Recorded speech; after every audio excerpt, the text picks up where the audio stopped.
Hi, I'm Keith Greig and I'm a volunteer tour guide at the BC Aviation Museum. Welcome.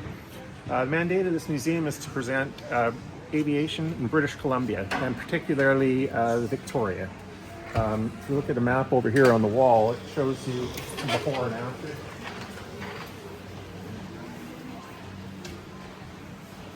Aviation in Victoria, land-based aviation started at Lansdowne Field, where the Lansdowne High School is right now. And before that, it was in the Victoria Harbour. Victoria area's got a rich history of float-based aviation, both before the Lansdowne Field in 1928 and up to the war. When the Lansdowne Field closed in 1932, they built another airport where the outdoor track is at the UVic. As a matter of fact, one of the runways ran right across where the track is now. Late 1930s, they moved it out to near Sydney here, and that's an early airborne shot of the RCAF station, Pat Bay. So this is occupied by the Royal Air Force at the East Camp and the Royal Canadian Air Force with the West Camp. And it was a huge training facility, also anti-submarine, and there was a fighter squadron based here as well during the war. Commercial aviation started here late in the war, Air Canada and Pacific Western Airlines. And it morphed into what we have basically today. Same runway pattern, but completely different. There's some of these original wartime hangars are still here. This one disappeared during a snowstorm in '97, but we've got remnants of number 1, number 3, and number 4, where the Victoria Flying Club is now. So we are basically right here at the Aviation Museum. I remember when the hangar collapsed. Yeah, I was living out near the airport when that happened as well. I went and examined it the next day, took some pictures. That was quite a tragedy. It was quite the hangar. I used to work in that with some of the earliest aviation in British Columbia. We've got the Eastman Rover here. This was an American-built airplane built in Detroit, started in 1928.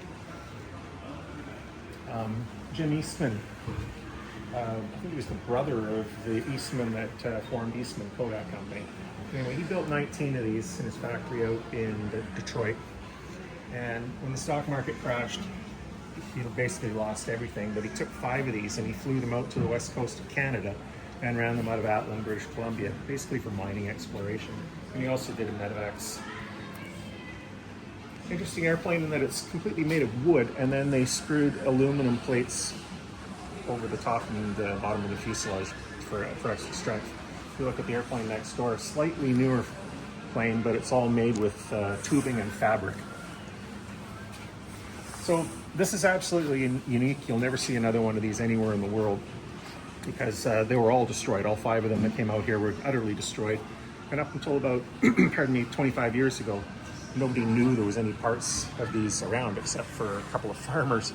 So about 25 years ago, they caught wind that there was part of this airplane in a barn over in Duncan. And some of the restoration people here went charging over there and basically bought up the pieces. They even had to go to the garbage dump where they were about to plow some of it in because the farmer was getting rid of it. And then they found the rest of the parts up in central BC, and if I'm not mistaken, this is basically 3 old aircraft put together to represent one, and like I said, it's absolutely unique. Go ahead. It's only about 4 years newer than that, but it looks way more modern. It's a lot more modern construction. It's fabric over steel tubing. Fleet Aircraft was an American company, but they had a Canadian division, Fleet Aircraft Canada, and that's where this was built out in Ontario. There was a lot of these running up and down the BC coast in the 1930s. This is, do you remember the one that was sitting on Elk Lake for years and years? No, this is the one. Really? Yeah. And it sat at Elk Lake? Yeah, it was all private owner had it in his dock on Elk Lake. Who was that? I don't know. And then, you recall the Royal BC Museum used to go up the escalator. At the top of the escalator, there was a biplane hanging from the ceiling. Yes. That's this one. Really? It's been around. And then it went to Victoria Airport, and it sat in the lobby of the airport for a while, and then it's been here for quite a while now. It's still owned by the Royal BC Museum, but it's on permanent loan here. Sweet. A modern flying boat here Is that a CB? It is Republic CB. The Republic made the P-47 Thunderbolt in World War II. And at the end of the war, 1945, they decided to come up with something that was fairly cheap, affordable, and lots of utility. They thought that pilots returning from the war would want their own aircraft, and this would be the perfect aircraft for them. You know, they can buy themselves a cottage on the lake and fly this out there. It turned out pilots returning from the war didn't want airplanes, they wanted couple clubs, probably, or boats. Short takeoff and landing? No, not a full tour. I sometimes do full tours, and they take hours to spend half a day touring around this place. Like I said, I've been volunteering here for a year, and I learned stuff every single day I come in here. There's so much to learn about these planes. So come over here, Corey, there's a more modern version of this.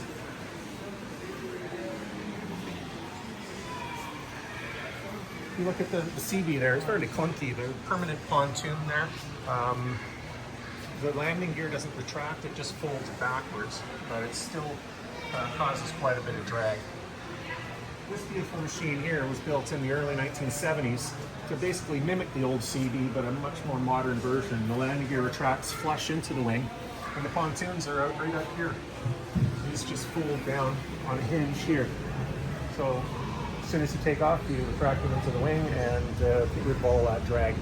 Came with a much more powerful Continental engine, and this would have been a fabulously successful airplane on the coast, I'm sure, except that Continental stopped supporting that engine right when they started building these, and it was too expensive to redesign it around the new engine. So they halted production after only 3 aircraft, and they never sold one. They were all prototypes. So we're lucky enough to have one here in the museum. The other one's over at Victoria Air Maintenance. No way. And the third one, I don't think it was completed. I think it's just scrap. Tours of the restoration hangar anymore. We don't take people in, but I can take you into the entranceway and give you a brief spiel on what we do in here. A lot of the beautiful aircraft in our hangars have come through this hangar. This was the second hangar built shortly after the first one, and it's all about restoration in here. Bits and pieces of aircraft. So our Lancaster has been in here, the Lancaster fuselage has been in here for about 7 years now. We just moved it out into the Henderson hangar and moved this Taiseki helicopter in. Over on your left at the back, you can see the center section of the wings for the Lancaster. We're hoping that the Lancaster will be completely assembled in about 2 years. Wow. It's an ambitious project. Yes. Now, when I say assembled, I mean assembled so it looks like a Lancaster. Probably won't have everything connected inside. And our dreams of flying it seem to be going to the wayside. I don't think that's going to happen in our lifetime. It's prohibitively expensive. How many of those would be left in the world? My wife's a pilot, so she's behind that. She said, "We got to go to this museum in Madrid." I'm like, sure.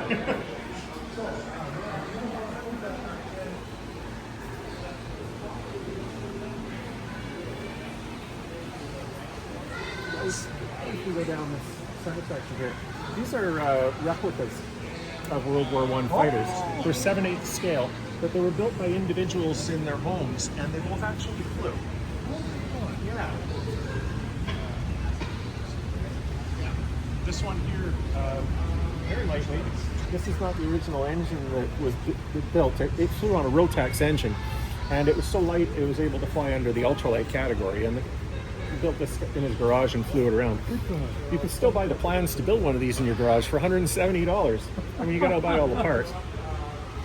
So they took the Rotax engine off and put a rotary engine on it. This is not a real engine, but this is the level of talent we have working here, volunteering here. Somebody built this in that restoration hangar so that it would look like a real rotary engine.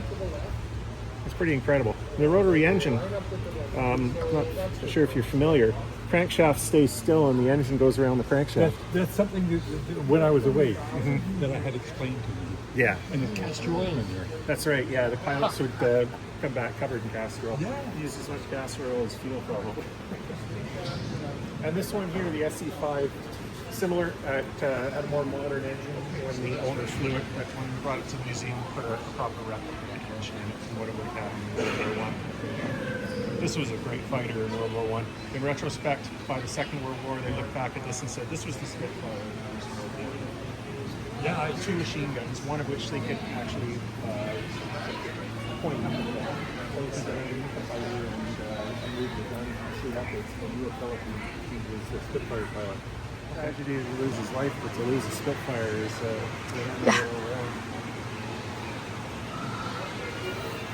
This aircraft here was just at the end of Second World War. They designed these, and this one here is configured as it was with the Canadian Army in the Korean War. They were used for forward air support for artillery. So they would fly over enemy lines and report back to the artillery what's happening over enemy lines. The most important thing in this airplane, other than the pilot, was his radio, so he could radio back. But there was no generator on the engine, so this thing here is similar to a modern ram air turbine. It's just an air-driven generator, and that would keep the battery on board charged and the radio operable. Great little aircraft. They're built by Taylorcraft Corporation. There's still quite a lot of these flying around. Really? Amazing. Yeah, my ex-father-in-law had one of these in Africa. He flew it around Kenya for 2 years. It keeps your basic electrics and hydraulics. So this is not a ram. This is a real training aircraft. The Havilland Tiger Moth came out between the First World War and the Second World War. And this was the primary training aircraft during the Second World War. You signed up to be a pilot. The very first aircraft that you would fly is the Tiger Moth. That would determine whether or not you could make it as a pilot or not. Once you finished your short course in this, they would either send you on one stream towards single-engine fighters or to multi-engine bombers. And the aircraft behind us is the next aircraft you would have gone on if you were going to fly the multi-engine. And the harder, the yellow one over there is the aircraft you would have flown if you went to the fighter pool.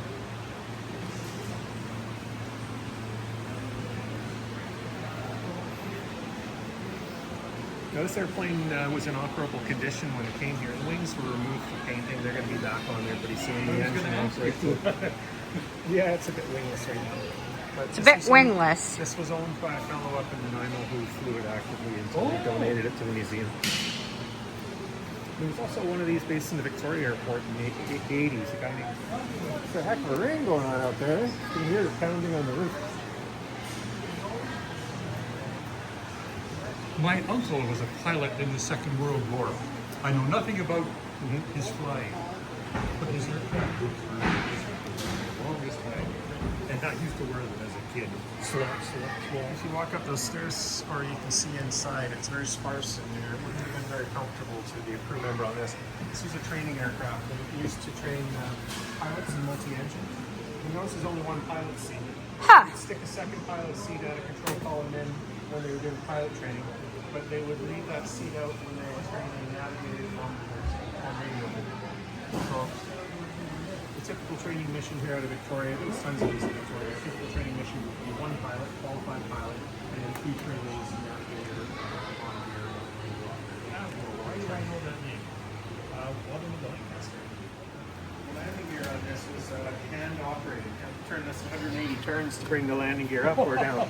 That's a lot of work when you're flying an airplane with your other hand. You know, metal technology was pretty good back then. They could have had metal props, but they used wooden props on their trainers. Any special rig that they used? I'm not sure. But the reason they used wood was because training pilots would hit the brakes too hard and nose over and snap the props. Now, if you ding a metal prop, it's going to cause your whole engine to need a rebuild. But if you ding a wooden prop, it'll just snap off and you can get away with just an engine inspection and a new prop. So they put wooden props on trainers for that reason. Not so much with the fighter trainers, but the multi-engine, because there's so many ways to make mistakes in a multi-engine aircraft with a training pilot. Landing with the gear up. Yeah, that happens.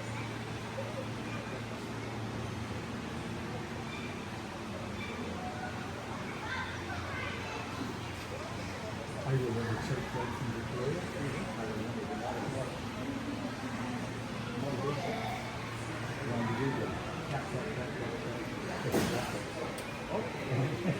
And you went to the paper to fill air.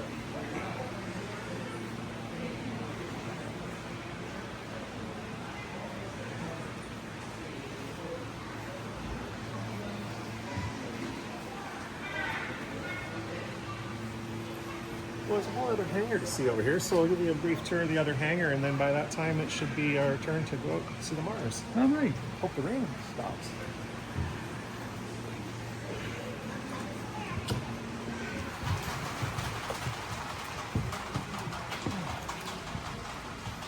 more modern aircraft in here. These ones are only 60 years old. Isn't that incredible? Yeah. So when a candidate would finish training on the Harvard, the single-engine yellow airplane in here, their next step towards fighter aircraft would be in the T-33 trainer right here, two-seat jet trainer. Go up and have a look. What kind of speeds were they looking at? This would do about 400 miles. Oh, okay.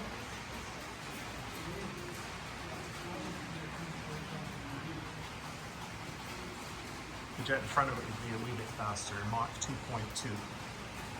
This was the fastest production fighter at its time in 1961.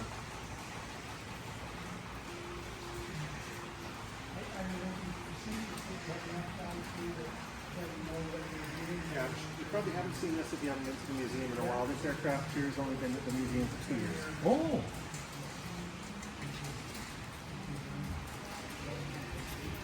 And I trust this is the glider. It is, yes. Yeah, go on and have a look in the cockpit.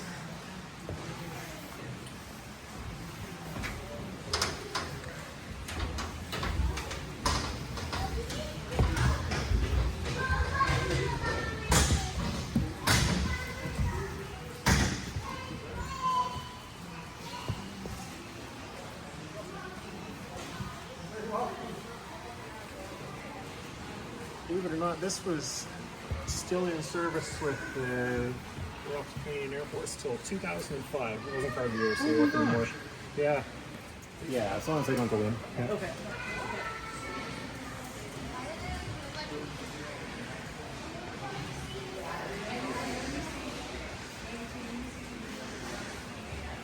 During the war, how long would it take them to put a good plane together? A day. They built they built a Lancaster every day.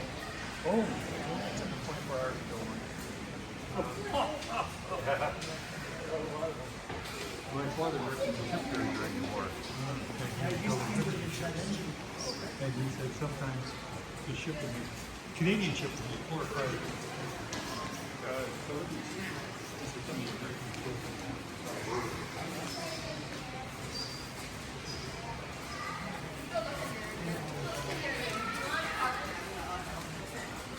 This aircraft went into production in 1961, the F-104 Starfighter. It was the fastest airplane of its kind at the time, Mach 2.2. Mach 2.2. Yeah, and this one was actually taken up to Mach 2.45, and I'm talking about this actual physical airplane when it was based in Cold Lake. This world record for the F-104 was made in this aircraft here. Wow. They were made basically for nuclear delivery at the time, in the late 50s, early 60s. It was a taken weapon. They would just go up altitude as fast as they possibly could to Moscow, and it was basically a suicide mission. They would pop in it, and then they'd have to bail out and find a way because they didn't have enough fuel. Telling me about that's the forward fuselage of the Lancaster. They've been working on the restoration for 7 years now. A lot of the aircraft is still outside under tarps. This aircraft was built, it came off the production line around January 1945. Wow. In Malton, Ontario. And it was flown over to England to be outfitted with weapons so that they could use in the war. But in May 1945, the war ended, and this aircraft never actually took part in the war. So this was flown back to Canada and parked for a short while and then used by a search and rescue squadron out in Shearwater, Nova Scotia. The bubbles on the front here. Yeah. Was somebody looking out that bubble? Yes. The original design would have been for bombardier to be here and a gunner here. Oh, okay. Yeah, so the gunner would sit above the bombardier. I think I was expecting to see a tailwind that's not very long. No. Well, these whole Lancasters, there's no armor in them, and they're just thin aluminum. Bullets would just tear through these things. All tangled up in that.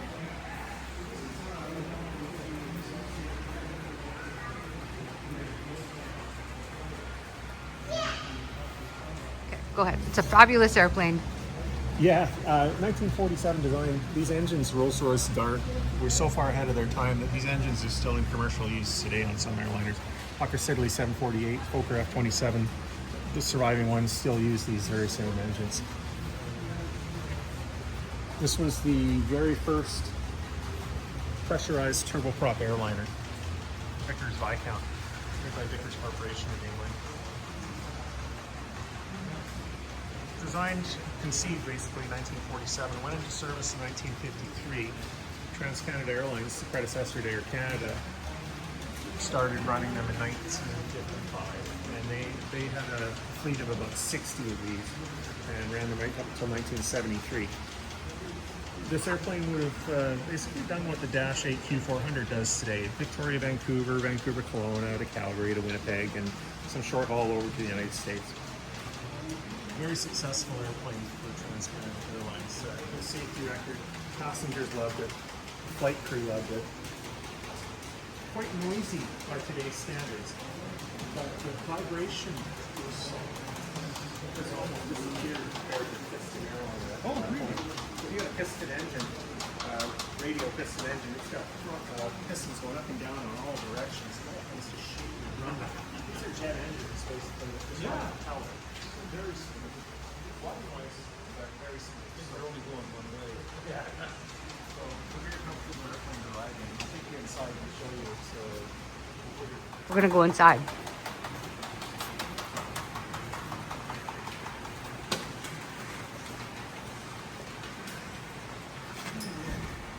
Head on up. I just got to talk to the lead guy here. Okay.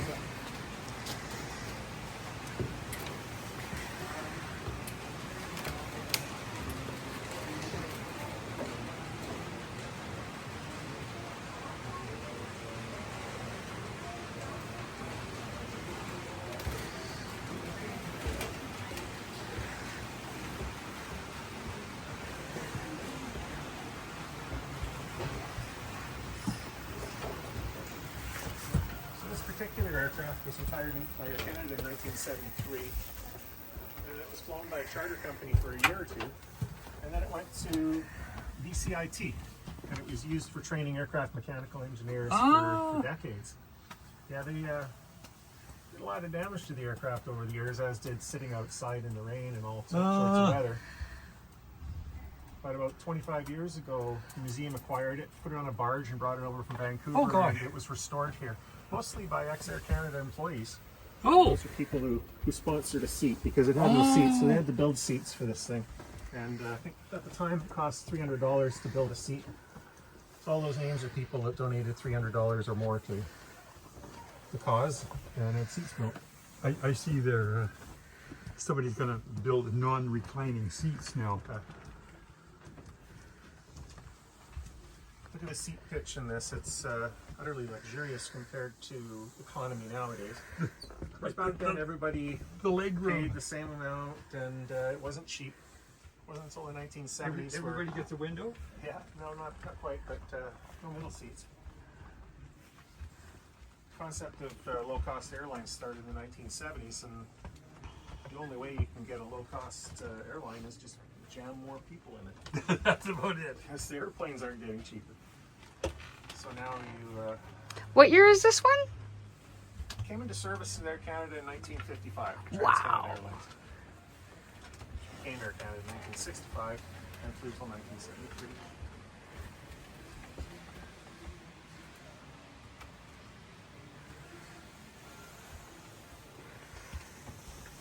Some interesting points about this aircraft. The emergency exits are nothing like what we have on an aircraft today. These are just windows that open, but there's no slides or anything.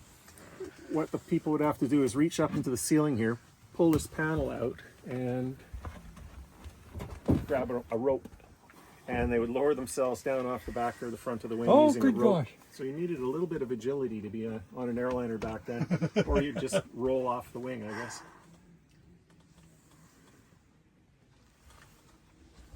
They would hang baby bassinets from these overhead luggage compartments. They flew and didn't fly these over 25,000 feet, so they hadn't really discovered clearer. Chuck Yeager. Did I get that right? You did.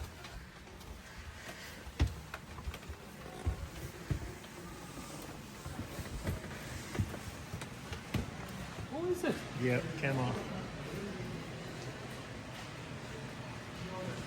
I was reading about machines. I remember seeing them flying when they first got them. Sikorsky's that they were using for helicopters. And those things, they said that they'd take off straight up. And the other ones said, until then they can. Yeah, well, when they're very heavy, they can't go straight up, and if they do, and they lose an engine, you need some forward momentum. This is on loan from Vancouver Island Helicopters. I wondered if it was a loaner.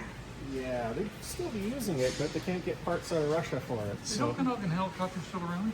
No, I don't think so. I think they became part of Canadian helicopters. I used to be their chief maintenance officer. Oh, Russell.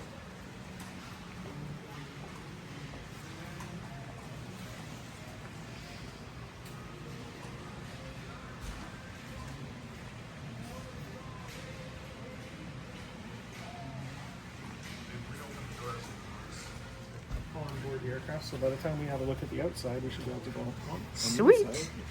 Some reasonable protection from the rain there.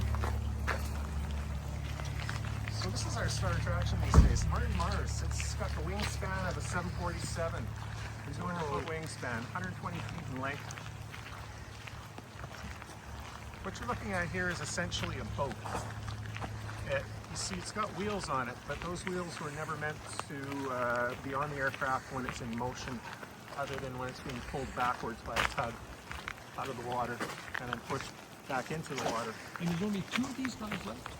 Yes. Out of what? They built 6? There was 7, including the 7. prototype. Okay. Yeah, so it all started early in the Second World War. They came up with an idea, Martin Corporation, for flying boat transport for the Navy. So they came up with the Martin Mars. The original one had a twin tail, slightly less powerful engines, and it was a slightly smaller fuselage. But they used it all over the two-year war for moving troops and equipment around. Very successful. And in 1945, they pulled the trigger on building 18 more of them for the Navy. But the war came to an end, of course, and they canceled after 6. So they scrapped the prototype right at the same time they started building the 6 Mars aircraft. The first one was called Hawaii Mars, just like this one. It's a different aircraft. And the Hawaii Mars was crashed during production flight testing and never got delivered to the Navy. Over Chesapeake Bay, one of the leading edge of the horizontal state.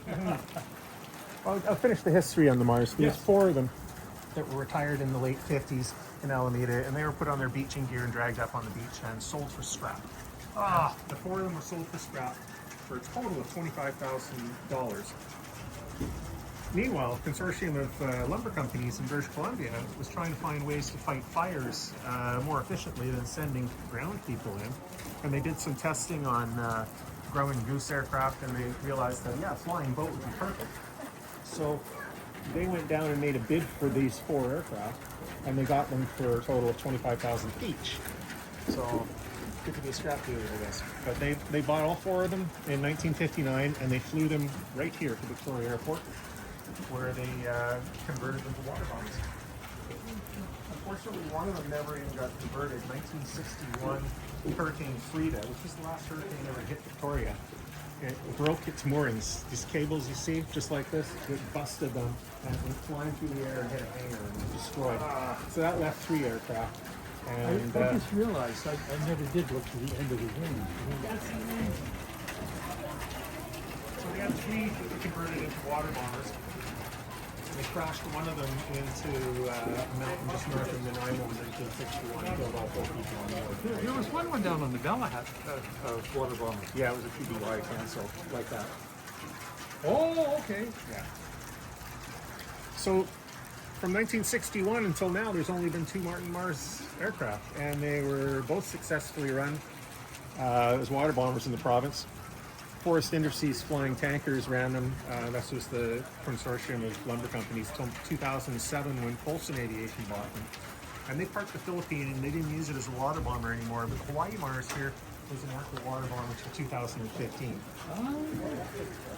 So yeah, how it works. These tires, are not full of air, otherwise they flip upside down when you float them out to the aircraft. There's some Oh. sort of heavy substance in there, I'm not sure. And this is the flotation tank.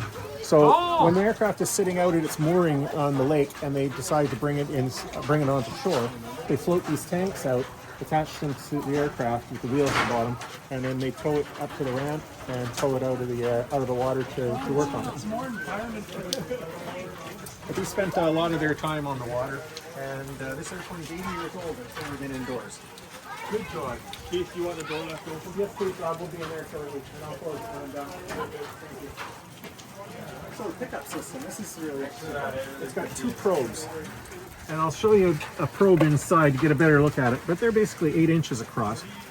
And these probes come down to about here, hydraulically actuated. So the airplane takes off empty. You can't take off with water on board. They'll take off empty and then do a pass over the lake, and you need 5 miles of lake to do this.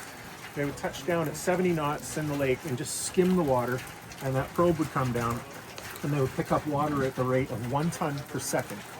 27,000 liters in 27 seconds. Incredible amount of water. Now, can you imagine that much water coming into a tin can like this? That's just thin aluminum. But it's got massive vents on the side of the aircraft on both sides to displace the air so that the whole thing doesn't explode, right? Oh yeah. Water in, air out. Yeah. And once back in the air, they would go to the fire, and there's 22 dump doors like these here. And they could open them. They had 2 choices. They could, well, the dump doors were either fully open or fully closed, and they could do one side or the other. They would normally do both, but that was the only choice they had. If you look at that aircraft next to it, it's a 70-year-old aircraft, but with a 25-year-old firefighting system on it. They could have 25 different choices how to dump water with that one. But we won't get into that because we're at the Mars. Yeah, the other 2 Mars that were converted into water bombers had above deck water tanks, and they would dump out the side of the aircraft. So this was the last one built, and they decided to cut 22 holes in the bottom of a perfectly good boat. And the water tank is now under the floor. I'll show you that when we go upstairs. Yeah. They did leak when they sat in the water because of all these doors, but they had build pumps to build them up. Yep. And at about speed of 15 knots, they could just, these 6 aft doors here, could just be cracked open and the water would pour out. Ah! That was so fun. It's got a little sloppy here.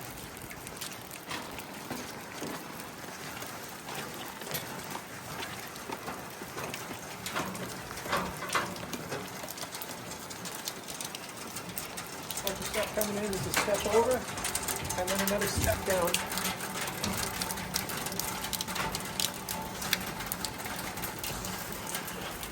I'm trying to not fall. That's a good thing. You don't want to be falling. I think I did it.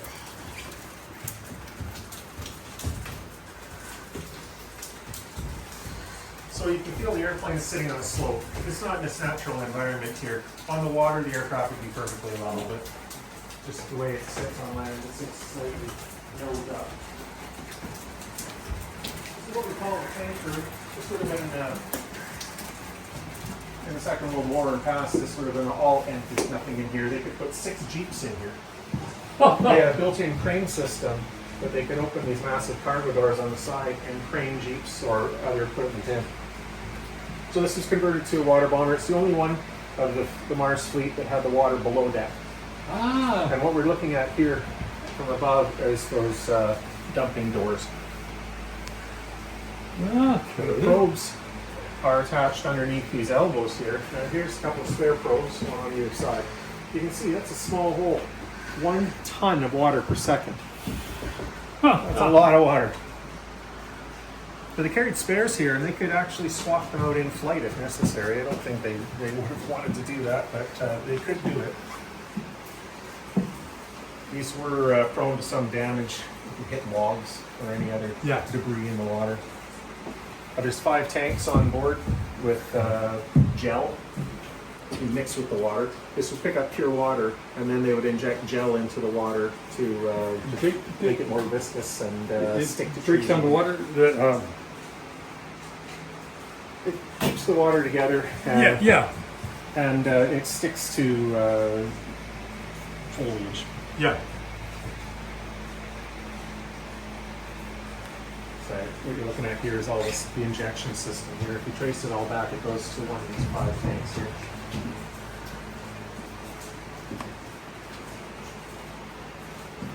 I thought the chemicals broke down the surface tension of the water, but that's not the case. Yeah, that's probably the case. But I'm not a water bomber guy personally. The guy I asked that is Graham, who we were just speaking to inside. He, I guess, conceived in Martin's mind in the 30s. He was going to build the largest airliner. Most of the airliners in the 1930s took off and landed from water because in order to have an airplane big enough to fly across oceans, they didn't have airports along the winds coming up. So they operated mostly from water. Are we allowed to go up? Oh yeah. So this was conceived as an airliner, but it eventually built as a transport aircraft for the US Navy. For the U.S. Navy? Yeah.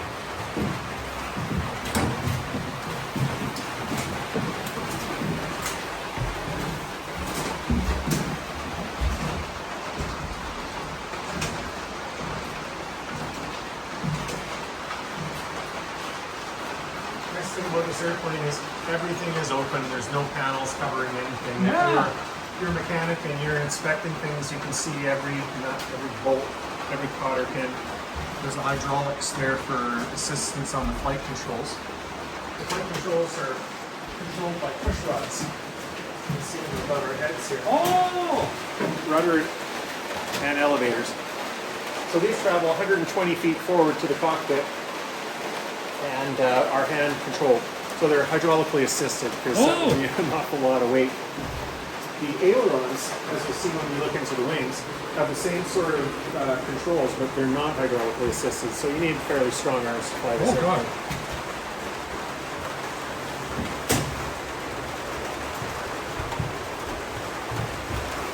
Yes, it's raining. Yeah, water's getting in somewhere.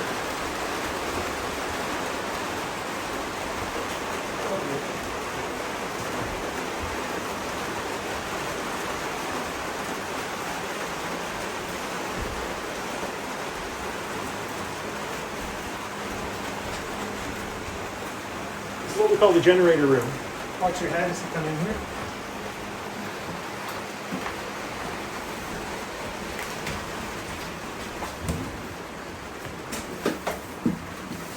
The aircraft was operated in its water bomber role by a crew of 4. Oh, A pilot, co-pilot, and 2 flight engineers. So the flight engineers were crazy busy on this airplane. They would be here first and they would start these generators to give power to the batteries and engine start, everything else they needed. Once the engines were started, they would keep these running until they were airborne and then shut them down and then start them up just before landing. You can see right out into the wings. Flight engineers could go out into the wings during flight and service the accessory sections of the engines. I think they'd have to be pretty well motivated to want to do that, but it could be done. If you look slightly to your left where you can see a window into the cockpit. And so the flight engineers could access this section by crawling through the wing, or they could go downstairs and back up the stairs. Various ways through the airplane. It's huge. Yeah. This is the generator you can room. actually convince somebody Yeah, to so work on an airplane. 24-volt generators in here.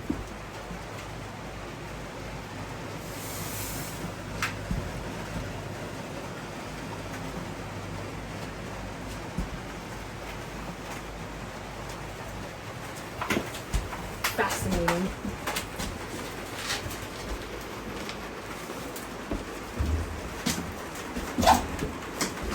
Watch your head. You go next, Dad. Watch your head, that's what it says. I can almost walk under.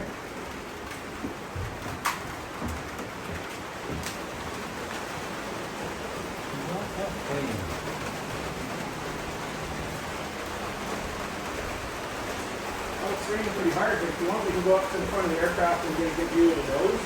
Yeah. Just very careful going downstairs here. It could be a little slippery with the rain. Use the handholds.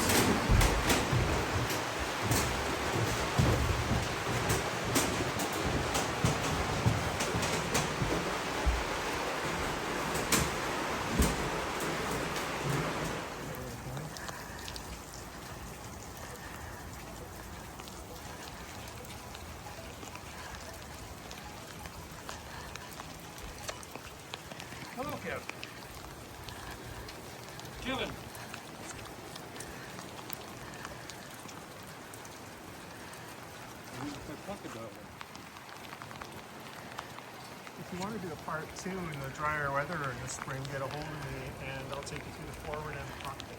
Oh, Now the cockpit, I don't want this on tape. I'll tell you.